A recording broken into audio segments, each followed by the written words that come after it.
Dati nga, yung tingin ko sa Muslim ko automatic terrorist sa Mindanao. No, yun talaga yung tingin ko daw dati. Jonel Chidosio, hindi ako nagdilima. Nagyakap ko ng Islam nung August 2. Taga-kampo ako, taga Mindoro. Sa pamilya namin ako pa lang yung Islam. Matagal na akong gustong yumakap sa Islam, kaya lang wala akong guide kung paano dito sa Qatar. Tapos nakita ko si kapatid na Ismail, mag-asawa, naka-hijab na. Parang nagtaka ako. Nilapitan ko siya. Yung nakita ko siya, na parang nakuha ako, yung iba yung feeling. Yung tinanong ko siya, paano ba Islam? Sabi sa akin, punta ka sa Panar. Punta ka lang doon, sabi niya. Sabi ko, samahan mo ako.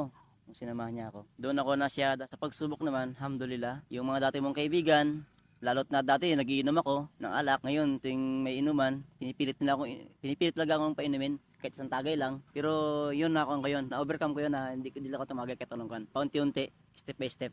Kasi hindi pwedeng biglain yun Tapos yung binubuli ka nila, Islam ka na, ganyan. Sabi ko sa kanila na iba yung katuruan ng Islam kaysa Kristiyano. Sabi ko maraming mabubuting katuruan ng Islam na dapat nating malaman at masundin. Dati nga yung tingin ko sa Muslim ko automatic terrorist sa Mindanao. No, yun talaga yung tingin ko daw dati. Yung nagyakap ako sa Islam na tapos nag-aaral na ako kay Ustaz Musa. Parang narinig ko yung mga magagandang salita yung sa Quran. Iba pala yung iba pala yung Islam. Hindi pala terorista. Hindi pala mamatay tao, hindi nagpapasabog, hindi ganoon. Wala pala, iba pala. Napakaganda ng napakaganda ng katuruan ng Islam. Malayong malayo sa kaugalian ng mga Pilipino na pagsabing Muslim is terorista.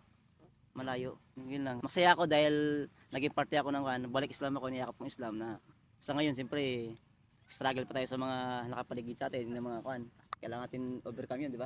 Para unti-unti mga bagay na ginagawa nating masama, unti-unti na tinatanggal natin yun para mas fun lang. Para kanyang mga katuruan ni Allah. Allah subhanahu wa ta'ala. Yun lang.